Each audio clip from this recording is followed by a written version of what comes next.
The war in the Middle East and the closure of the Straits of Hormuz is changing the world quite profoundly. The amount of people who used to go and live in the Middle East for the tax advantages, go to Dubai and things like that, are all frantically trying to sell up. They want to leave. The wife just says, I don't care, just sell it, even for 10% of what we bought it for. I just want to leave, I don't want to live here anymore. And they're frantically trying to sell. There's no buyers. Everyone's trying to sell, no buyers. And everyone's leaving. But the knock-on effects of that, where is the safest place to go? The reasons those people left the West are still there. They don't want to live in the West. They've all left the West because they don't like it.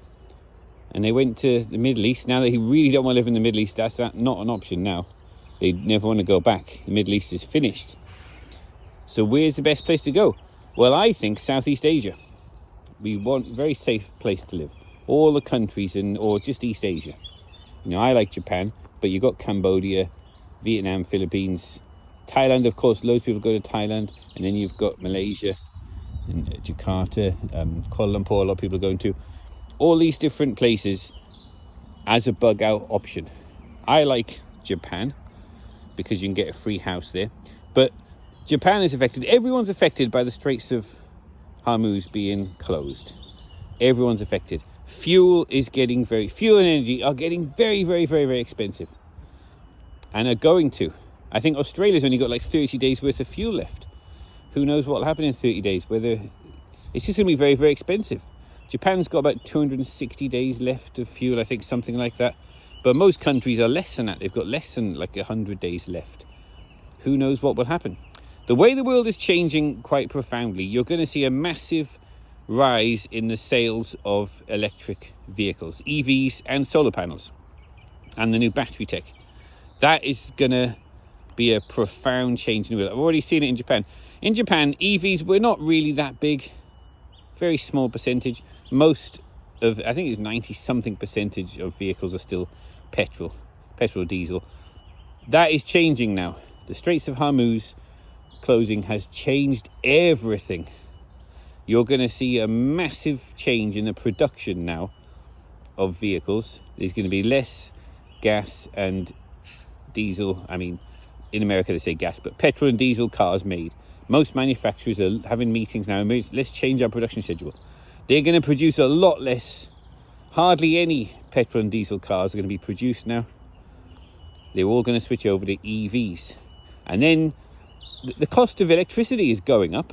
All these changes in the world, the cost of electricity is going to be very, very high. So solar panel production is going to go up. China are producing at least 1 terawatt every year. Sometimes 1.2 terawatt. The whole world's production of solar panels, and the vast majority is produced in China, but it's 1.2 terawatts. Some people are saying that's going to go up to about 6 or even 8 terawatts every year. Well, this is going to use up a lot of silver. And the people I'm talking to in Japan now, they're all looking at new vehicles now. We don't want petrol or diesel vehicles. What are the best vehicles? And there's one standout option that a lot of people in my community we live in Atami, we've got a little expat community there. The one a lot of people are looking for is called the EQV cabin. It's a little electric trike, and it ticks all the boxes. It's a 3-seater, 1 person driving, 2 people in the back. But it's a perfect little vehicle, very economical. It's electric, obviously. Solar panel on the roof. You can keep charging it. Kiki! Come on, Kiki! Don't know where she's gone. Here she is. Good girl, Kiki. Come on then. You chasing a squirrel? Good girl. And this little electric trike is going to sell by millions in Japan, China, India, Sri Lanka, and all Southeast Asia, Thailand, Cambodia, all these places. They're after these little electric trikes with a solar panel on the roof. And if you only do, I don't know, 10, 20 kilometers a day, the solar panel's enough. You've got free charging. And if you look at the videos in China and other places like that, the amount of people who are living in these things now, it's a little electric trike, and you can make a bed in there, very comfortable. You can cook, you can have an evening there watching entertainment. And I think that is how the world is changing so much now. I'll play a collage of videos now of people living in these electric trikes. I think that's going to happen a lot in Asia. You're going to get a huge number of people moving to Asia. A lot of people are asking me, can I join your community in Japan? I'd say have one of these little EV camping campers, a little camper, little electric trike with a solar panel on the roof as your main medium of transport. Use trains for long distance, use this for short distance. Kiki, this way, come on. Good girl, Kiki. But choose a home, choose an IKEA. There's 1 in 7 homes now are empty in Japan. That will soon be 1 in 6, 1 in 5. There's loads of homes you can choose from.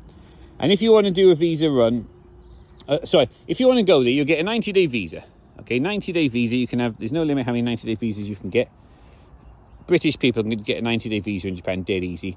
You have to do a visa run every 90 days or every 89 days. Do a little trip to Korea, South Korea. There's so many cheap flights. It's less than £100.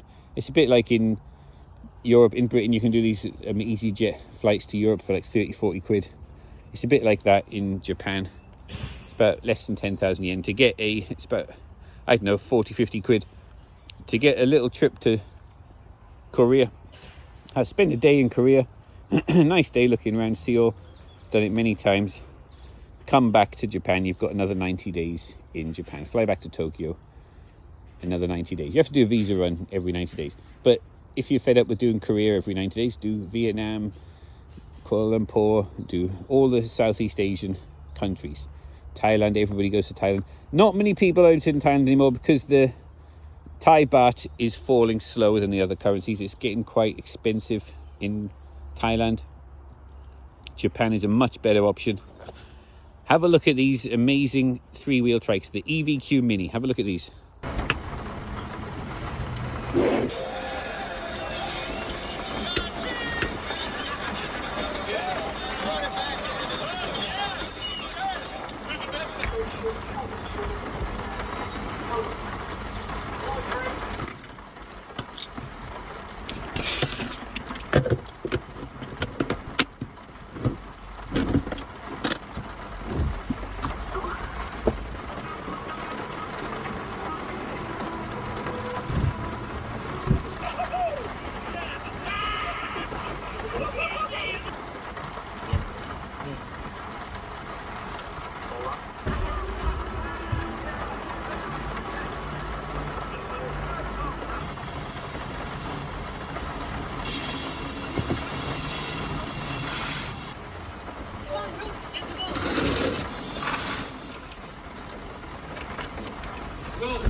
I don't remember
The main advantage of one of these little electric trikes, like the EQV cabin, or there's one called the EQV Picnic, which hasn't got hard doors. They're like soft canvas doors, but I'd go for the one with the hard doors. You can lock everything up in there. It's like a locker.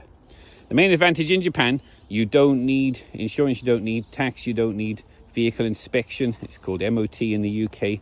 In Japan, they just call it vehicle inspection. And you can't get a parking ticket. It's classed as an electric bicycle. It's a fully enclosed electric bicycle. It's not like you can just park anywhere. There's some parts in Tokyo you can't even park a bicycle, you know. But if you can park a bicycle there, you can park this thing there, if you're allowed to park a bicycle. And you can't get a parking ticket. And you can't get speeding ticket. You can't get any. It's got no registration. There's no license requirement. There's nothing like that. It's just basically a bicycle. If you can drive a bicycle, an electric bicycle, in Japan, the big electric bicycles or electric scooters, you can drive one of these. It's the same requirements, and I love it for that. You can go for insurance things if you want to, and there's certain things you'll need insurance for, but you don't have to. It's not compulsory. You can just buy one of these things and drive it. It's very slow. You do like, I think, 20 miles an hour, something like that. 35 kilometers an hour, something like that. It's very slow, not very good for long distance, but just for getting you from your IKEA home to the train station to the town to do some shopping is perfect. It is perfect, and you can sleep in it if you want to. But what's perfect is you have one of these in Japan for every time you go to Japan. Have solar panels on the roof. Have an extra battery pack you can go and charge in convenience stores and places like that. It's a really good, do a supply run, and you go and sit and have a coffee somewhere or something like that. Plug in your battery pack and charge it. They don't mind that. They really don't mind. The staff don't mind. And there's loads of places you can just charge your laptop or your phone for free. Well, the same, charge your battery pack, a little portable battery pack in your bag. You go back and plug it in and charge your vehicle, your little electric trike. Very cheap running costs. There's some brilliant channels on YouTube of people who are living in these vehicles, traveling around Japan. Vehicles like this or similar, or China, or all these Southeast Asian countries. You've got loads of people now in Thailand, Vietnam, Philippines, Cambodia, and these little trikes are so popular now. I like it. It's a good vehicle to have, and I think the world's going to change so much. Years ago, wasn't it, for decades, it was always this millions and millions of these little scooters, like petrol scooters, like C90, something like that. Millions of them in all these Southeast Asian countries. Well, now the blockade of the Straits of Hormuz, the price of fuel is going to get very, very, very expensive now, and hard to get hold of. There's going to be shortages. We're seeing it in Britain now. There's panic buying queues. The price of jerry cans has gone up to £100 for a jerry can, and the availability of these safe places to store petrol is getting very expensive. There's queues, lines around the petrol stations. Lots of petrol stations are limiting how much you can buy. And we know next week the price is going to be higher. Next month the price is going to be higher. In 6 months the price is going to be very high. The world is changing with the closure of the Straits of Hormuz. Fuel is getting very, very expensive. I think if you've got a petrol or diesel car, think about now. Change to electric. Change to an electric car and think about solar panels. My favourite electric car in Asia, I don't think you get them in Europe so much, but these little electric trikes are brilliant. You can sleep in there, you can camp in there for a short time. You can use it as an everyday run around. You can't go long distance, it's not designed for that. It's designed for short distance. If you want to join our community, have a bug out option in Japan, you could, if you're a single person or if you're a group of you, join one of our house shares. We're having these IKEA, which is an abandoned home where we're squatting in there, and we do house multiple occupancy. It's free, you won't have to pay anything. All we ask is that you adhere to the code. You leave it as you would like to find it. Every time we go there, we improve it a little bit, and we do scavenging. These little electric trikes are great for scavenging. If you want to go and travel to one of these abandoned towns and abandoned villages, and we go scavenging for cool stuff, you can tie all sorts of things onto the roof of these things, or tie it onto the back of it. Fill up all your bags of abandoned stuff that you've scavenged, or we call it, there's all kinds of names for it, crafting. You know, you go and you get all these different things and we put them together and we make furniture and make tools. We bring them all back to our IKEA. We've got shared IKEA in a place called Atami, which is only 45 minutes outside Tokyo on a fast train. And this is a very good bug out option. And the world is changing so much that a lot of people are asking, where is the best place to live with these changes? Well, there's pros and cons to everywhere. We are going to be living half our time in the UK and half our time in Japan. And depending on what happens, if there's compulsory military service or if there's all kinds of changes, we might have to adapt our plans. If you'd like to join our community in Japan, even just to have it as a short-term bug out location, send me an email.